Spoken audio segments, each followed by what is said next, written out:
héng, a horizontal stroke written from left to right. Yi, one héng stroke. Start and finish with a 45-degree angle. R, two héng strokes. Just like Yi, each strokes must start and finish with a 45-degree angle. San, three héng strokes. The final stroke must be longer than the previous ones.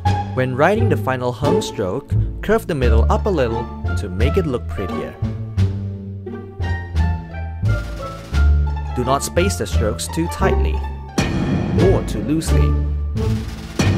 Do not slant it, do not slash carelessly. The final héng is 2.5 times longer than the ones before.